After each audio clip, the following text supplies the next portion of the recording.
Being gloomy is not a bad thing. അത് ഞാൻ റീസെൻ്റായിട്ട് മനസ്സിലാക്കിയൊരു കാര്യമാണ്. ബിക്കോസ് എല്ലാവർക്കും എപ്പോഴും ഹാപ്പി ആയിട്ടിരിക്കാൻ പറ്റിക്കൊള്ളണമെന്നില്ല. മേ ബി സിറ്റുവേഷൻസ് ഇല്ലെങ്കിൽ മൂഡ് സ്വിങ്സ് അത് വലിയൊരു ഫാക്ടറാണ് എന്നുള്ളത് എസ്പെഷ്യലി ആഫ്റ്റർ ഡെലിവറി ഞാൻ മനസ്സിലാക്കിയൊരു കാര്യമാണ്. സോ എൻ്റെ ഗ്ലൂമി ആയിട്ടുള്ള കുറച്ച് ഡേയ്സിൻ്റെ ക്ലിപ്സാണ് കേട്ടോ നിങ്ങൾ ഈ കണ്ടുകൊണ്ടിരിക്കുന്നത്. ലൈക്ക് ഞാനിതിലധികം എൻ്റെ ഫേസ് കാണിച്ചിട്ടുണ്ടാവില്ല because I was not okay. ഈ നോട്ട് ഓക്കെ എന്നുള്ളത് കൊണ്ട് ഉദ്ദേശിച്ചത് എന്തൊക്കെയോ വലിയ പ്രശ്നങ്ങളുണ്ട് എന്നുള്ളതല്ല. എല്ലാ നോർമൽ ഗേൾസ് ഓർ ലേഡീസിന് വരുന്ന പോലത്തെ മൂഡ് സ്വിങ്സ് ആണ്, നോർമൽ മൂഡ് സ്വിങ്സ് ആണ്. അത് ലേഡീസിന് മാത്രം റിലേറ്റ് ചെയ്യാൻ പറ്റുന്നൊരു കാര്യമാണ്. എസ്പെഷ്യലി ചെറിയ കുട്ടികളുള്ള അമ്മമാർക്ക് റിലേറ്റ് ചെയ്യാൻ പറ്റുന്നൊരു കാര്യമാണ്. എപ്പോഴും നമ്മൾ ഹാപ്പി ആയിരിക്കില്ല. നമുക്ക് എപ്പോഴും ആ ഒരു പണ്ടത്തെ ആ ഒരു ഹാപ്പിനെസ് ഉണ്ടായിക്കൊള്ളണമെന്നില്ല. അത് വേറെ ഒന്നും കൊണ്ടല്ല, we are not getting our time. നമുക്കായിട്ടൊരു മീ ടൈം നമുക്ക് കിട്ടാതെ വരുമ്പോൾ ഉണ്ടാവുന്ന ചില മൂഡ് സ്വിങ്സിലെ പ്രശ്നങ്ങളാണ് ഈ ഗ്ലൂമി ആയിട്ടിരിക്കുന്നതും like we are feeling alone. ആ ഒരു ഫീലിങ്സ് എല്ലാം വരുന്നത് അങ്ങനെയുള്ള ടൈമിലാണ്. പണ്ട് മുതലേ ഞാൻ വീഡിയോസ് ഇടുമ്പോൾ എപ്പോഴും ശ്രദ്ധിച്ചിരുന്ന ഒരു കാര്യം എന്ന് പറഞ്ഞു കഴിഞ്ഞാൽ, ഞാൻ മൂഡ് ഔട്ടായിട്ടിരിക്കുകയാണെങ്കിലോ അല്ലെങ്കിൽ ഗ്ലൂമി ആയിട്ടിരിക്കുകയാണെങ്കിലോ ഞാൻ വീഡിയോസ് പോസ്റ്റ് ചെയ്യാറില്ല. ഞാൻ വോയിസ് ഓവറിൽ പോലും അങ്ങനെ ഒരു നെഗറ്റീവായിട്ടോ അല്ലെങ്കിൽ നെഗറ്റീവ് എന്നതല്ല, എൻ്റെ ഒരു ഡൗൺ സൈഡ് ഞാൻ എപ്പോഴും വീഡിയോസിൽ കാണിക്കരുത് എന്ന് വിചാരിക്കുന്ന ഒരാളാണ്. ബട്ട് എനിക്ക് കുറേയൊക്കെ വീഡിയോസ് കാണുമ്പോൾ റിലേറ്റ് ചെയ്യാൻ പറ്റുന്നുണ്ട്. ഒരുപാട് പേര് ഇങ്ങനെയുള്ള ഓരോ സിറ്റുവേഷൻസിലൂടെ കടന്നു പോകുന്നുണ്ട്. So every one is thinking that videos ചെയ്യുന്നവർ അല്ലെങ്കിൽ യൂട്യൂബിൽ വീഡിയോസ് ഇടുന്നവർ എപ്പോഴും ഹാപ്പിയാണ്. ഒരിക്കലും അല്ല. അത് ഒരിക്കലും ഒരു മനുഷ്യന് എപ്പോഴും ഹാപ്പി ആയിട്ടിരിക്കാൻ പറ്റില്ല. They also have good and bad days. Okay, അപ്പോൾ അതിൽ നമ്മൾ പോസിറ്റിവിറ്റി മാത്രം കാണിക്കാൻ വേണ്ടിയിട്ടാണ് പോസിറ്റീവായിട്ടുള്ള നമ്മുടെ ഹാപ്പി ആയിട്ടുള്ള മൊമെൻറ്റ്സ്, അല്ലെങ്കിൽ നമ്മൾ പുറത്ത് പോകുന്ന ഔട്ടിങ് അല്ലെങ്കിൽ എന്തെങ്കിലും പർച്ചേസ് ചെയ്തു, നമ്മളിങ്ങനെ ചെയ്തു, അങ്ങനെ ഹാപ്പി ആയിട്ടുള്ള മൊമെൻറ്റ്സ് മാത്രം കാണിക്കുന്നത്. But it doesn't mean that നമ്മളെപ്പോഴും ഹാപ്പിയാണ്, നമുക്കൊരു ഡൗൺ സൈഡ് ഇല്ല എന്നുള്ളതല്ല അതിനർത്ഥം. പിന്നെ ഇപ്പോഴത്തെ ഈ ഒരു ഗ്ലൂമി ആയിട്ടുള്ള അല്ലെങ്കിൽ ഈ ഒരു സാഡായിട്ടുള്ള ഫേസ് എന്തുകൊണ്ടാണെന്ന് വെച്ച് കഴിഞ്ഞാൽ അതിനൊരു റീസൺ ഉണ്ടോ ചോദിച്ചാൽ ചെറിയ റീസൺ ഉണ്ട്. ഓക്കെ, നമ്മൾ കുറേ എന്ന് പറഞ്ഞു കഴിഞ്ഞാൽ ഏതാണ്ട് ഒരു 2 മാസത്തോളമായിട്ട് അങ്ങനെ ആഗ്രഹിച്ചിരിക്കുന്ന ഒരു ഡ്രീമുണ്ട്. ആ ഡ്രീം ഇങ്ങനെ തള്ളി നമ്മളെ എന്താ പറയുക ഒന്ന് ചുറ്റിച്ചുകൊണ്ടിരിക്കുകയാണ്. അതെന്താണെന്നുള്ളത് വൈകാതെ ഞാൻ വ്ളോഗ് ചെയ്യാം. അപ്പോൾ അതിങ്ങനെ വൈകുന്നതിൻ്റെയൊക്കെ ഒരു നമ്മുടെ ഒരു മെൻ്റൽ സ്റ്റേറ്റ് മാറുമല്ലോ. അപ്പോൾ അതുകൊണ്ടാണ്, അല്ലാണ്ട് വേറെ ഒന്നുമില്ല. ആൻഡ് നോർമൽ എല്ലാ ലേഡീസിനുമുള്ള കുറച്ച് മൂഡ് സ്വിങ്സ്, പ്രത്യേകിച്ച് ന്യൂ മോംസ്, അതും കുഞ്ഞു കുട്ടികൾ. ഈ ന്യൂ മോംസ് എന്ന് പറഞ്ഞു കഴിഞ്ഞാൽ 6 മാസം പ്രായമുള്ള കുട്ടിയുടെ അമ്മ എന്നുള്ള എല്ലാ അർത്ഥം.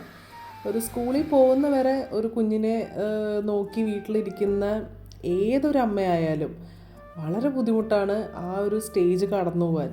അത് ശരിക്കും ഞാൻ മനസ്സിലാക്കി വരുന്നൊരു ടൈമാണ്. എസ്പെഷ്യലി ഇപ്പോൾ എൻ്റെ മോന് 2 വയസ്സായി.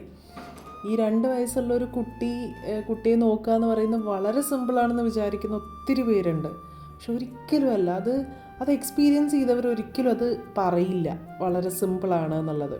പ്രത്യേകിച്ച് എല്ലാ കുട്ടികളും ഒരേപോലെയല്ല. ചില കുട്ടികൾ വളരെ സൈലൻ്റ് ആയിരിക്കും, വളരെ കാമായിരിക്കും. സോ അവരെ മാനേജ് ചെയ്യാൻ ഭയങ്കര ഈസി ആയിരിക്കും. ബട്ട് എല്ലാ കുട്ടികളും അങ്ങനെ ആയിക്കൊള്ളണമെന്നില്ല. So to all new moms out there, you are doing your best. നിങ്ങൾക്ക് പറ്റുന്ന പോലെ നിങ്ങളുടെ ബെസ്റ്റാണ് നിങ്ങൾ ചെയ്യുന്നത്. Never compare yourself with any other moms.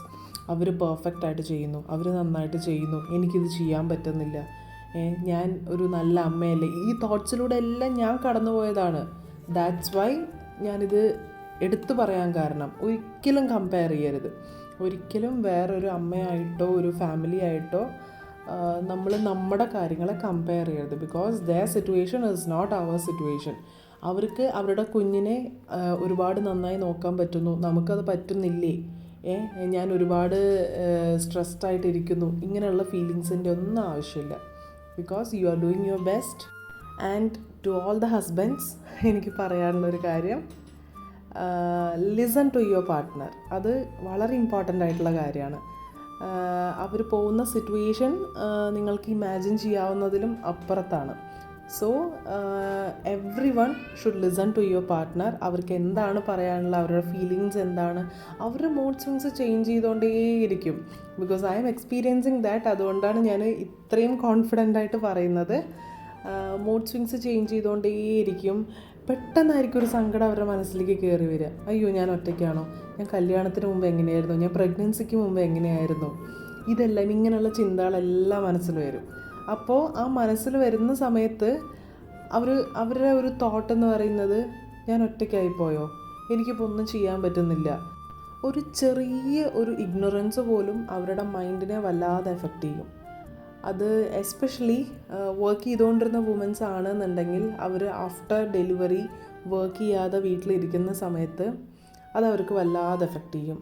Because I am not working now, അതുകൊണ്ടാണോ എന്നെ ഇഗ്നോർ ചെയ്യുന്നത്, ഇങ്ങനെയുള്ള തോട്ട്സ് എല്ലാം വരും. ബിക്കോസ് എനിക്കിതെല്ലാം വന്നിട്ടുണ്ട്, ഇതിലൂടെ എല്ലാം ഞാൻ കടന്നു പോയിട്ടുണ്ട്. ഇപ്പോഴും ഇടയ്ക്കിടയ്ക്ക് ഇതിലൂടെ എല്ലാം ഞാൻ കടന്നു പോകാറുണ്ട്. ഇങ്ങനെയുള്ള സങ്കടങ്ങളും ഫീലിങ്സും എല്ലാം എനിക്ക് ഒരുപാട് ഡൗൺ സൈഡ് ഉണ്ട്. അതായത് ഞാൻ പെട്ടെന്ന് ഡൗൺ ആവുന്ന ഒരാളാണ്, വളരെ സെൻസിറ്റീവ് ആയിട്ടുള്ള ഒരാളാണ്. അതുകൊണ്ട് തന്നെ എനിക്ക് ഇങ്ങനെയുള്ള തോട്ട്സ് എല്ലാം ഫ്രീക്വൻ്റ് ആയിട്ട് വന്നുകൊണ്ടിരിക്കാറുണ്ട് കേട്ടോ. സോ അതുകൊണ്ടാണ് പറയുന്നത്, to all the husbands, please listen to your partner. അവർക്ക് എന്താ പറയാനുള്ള, ഒരു ഫീലിങ്സ് എന്താണ് എന്നുള്ളത് മനസ്സിലാക്കുക. സോ അവിടെ തന്നെ പകുതി പ്രശ്നങ്ങൾ തീരും. And why I am doing this video, like ഒരു ഡേ ഇൻ മൈ ലൈഫ് പോലെ ചെയ്യേണ്ട ഒരു വീഡിയോ, ഇങ്ങനെയുള്ള കാര്യങ്ങൾ സംസാരിക്കുന്നതെന്ന് വെച്ച് കഴിഞ്ഞാൽ, റീസെൻ്റായിട്ട് എൻ്റെ ഒരു ഫ്രണ്ട് എന്നോട് ഇങ്ങനെ ചില കാര്യങ്ങൾ ഡിസ്കസ് ചെയ്തു. നിനക്ക് ഇങ്ങനെയൊക്കെ ആണോ എന്ന് ചോദിച്ചിട്ട്. അതായത് ഡെലിവറിക്ക് ശേഷം അവളുടെ ഒരു മൈൻഡ് സെറ്റ് ഇങ്ങനെയാണ്, ഞാൻ കുഞ്ഞിനോട് ഇങ്ങനെയാണ്, ഹസ്ബൻഡിനോട് ഇങ്ങനെയാണ്, ഹസ്ബൻഡ് എന്നോട് ഇങ്ങനെയാണ് പറയുന്നത്, ഇങ്ങനെ കുറേ കാര്യങ്ങൾ പറഞ്ഞു. അപ്പോൾ എനിക്ക് മനസ്സിലായ ഒരു കാര്യമാണ്, കുറേ പാർട്ട്നേഴ്സ് കുറേ കാര്യങ്ങൾ മനസ്സിലാക്കുന്നില്ല. അത് മനസ്സിലാക്കാതെ വരുമ്പോഴാണ് ഈ പ്രഗ്നൻസി അല്ലെങ്കിൽ ഡെലിവറി എല്ലാം കഴിഞ്ഞിരിക്കുന്ന ആൾക്കാർക്ക് വളരെ ബുദ്ധിമുട്ടായിട്ട് വരുന്നത്. അവൾ വളരെ സങ്കടത്തോടെ എന്നോടത് പറഞ്ഞപ്പോൾ എനിക്ക് ശരിക്കും അത് റിലേറ്റ് ചെയ്യാനും പറ്റി. വളരെ സങ്കടവും വന്നു എനിക്ക് അത് കേട്ടപ്പോൾ. ഇപ്പോഴും ഇത് മനസ്സിലാക്കാത്ത ആൾക്കാരുണ്ട്. ബിക്കോസ് ഇപ്പോഴത്തെ ഒരു സോഷ്യൽ മീഡിയ എല്ലാം യൂസ് ചെയ്യുന്ന ആൾക്കാരാണ് എല്ലാവരും. സോ എവ്രി വൺ നോസ് എന്താണ് പോസ്റ്റ്പാർട്ടം ഡിപ്രഷൻ, അല്ലെങ്കിൽ അതെന്താണ് മൂഡ് സ്വിങ്സ്, എല്ലാം ഓൾമോസ്റ്റ് എല്ലാ ഹസ്ബൻഡ്സും അറിയേണ്ടതാണ്. ബട്ട് സ്റ്റിൽ ഇപ്പോഴും അറിയാത്ത ആൾക്കാരുണ്ട്. അപ്പോൾ അതെല്ലാം കൂടെ കേട്ടപ്പോഴാണ് സോ ഐ തോട്ട് ഇങ്ങനെ ഒരു കാര്യത്തെക്കുറിച്ച് എനിക്ക് സംസാരിക്കണം എന്ന് തോന്നിയത്. എല്ലാവർക്കും ഒരു പാഷൻ, ഒരു സ്വപ്നം ഉണ്ടാവില്ലേ, നമുക്ക് ഇന്നത് ആവണം, അല്ലെങ്കിൽ ഈ ഒരു പൊസിഷനിൽ നമുക്ക് റീച്ച് ചെയ്യണം, നമുക്കിത് ചെയ്യണം, അതിൽ സക്സസ്ഫുള്ളായി കാണിക്കണം എന്നുള്ളത്. സോ ആ ഒരു പാഷൻ കൈവിടാതിരിക്കുക. ഇപ്പോൾ എൻ്റെ ഒരു കേസ് ചോദിക്കുകയാണെന്നുണ്ടെങ്കിൽ, എൻ്റെ ഏറ്റവും ഇൻട്രസ്റ്റ് ഉള്ളൊരു കാര്യം എന്ന് പറയുന്നത്, one thing is doing business ചെയ്യുന്നതാണ്. ആൻഡ് സെക്കൻഡ് തിങ് വീഡിയോ ചെയ്യുന്നതും. ഇത് രണ്ടുമാണ് എനിക്ക് ഏറ്റവും ഇഷ്ടമുള്ള രണ്ട് കാര്യങ്ങൾ. ഓക്കെ, അപ്പോൾ ആഫ്റ്റർ പ്രഗ്നൻസി ആ ഒരു ജേർണിയിൽ തന്നെ എനിക്ക് ഓൾമോസ്റ്റ് എൻ്റെ വീഡിയോയും എൻ്റെ ബിസിനസ്സും എല്ലാം ഒന്ന് സ്റ്റോപ്പായി വന്നു. Because I was not good. ആ ടൈമിൽ എനിക്ക് ഭയങ്കരമായിട്ടുള്ള ക്ഷീണം കാര്യങ്ങളെല്ലാം ഉണ്ടായിരുന്നുണ്ട്. ആഫ്റ്റർ ഡെലിവറി പിന്നെ പറയേണ്ട ആവശ്യമില്ലല്ലോ, ഒന്നിലും കോൺസെൻട്രേറ്റ് ചെയ്യാൻ പറ്റില്ല. ബട്ട് സ്റ്റിൽ ഞാനത് വിട്ടിട്ടില്ല. ഇപ്പോഴും ഞാൻ ഇടയ്ക്കിടയ്ക്ക് വീഡിയോ ചെയ്ത് ഞാൻ റിമൈൻഡ് ചെയ്തുകൊണ്ടിരിക്കുകയാണ്. സോ നിങ്ങളുടെ പാഷൻ, നിങ്ങളുടെ ആ ഒരു ഇൻട്രസ്റ്റ് കളയരുത്. ഈ ഒരു വീഡിയോ എത്ര പേർക്ക് റിലേറ്റബിൾ ആയി എന്നറിയില്ല. റിലേറ്റബിൾ ആയവർ ഡെഫിനറ്റ്ലി കമൻറ്റ് ചെയ്യുക. സോ മറ്റൊരു വീഡിയോ ആയിട്ട് കാണാം. ബൈ.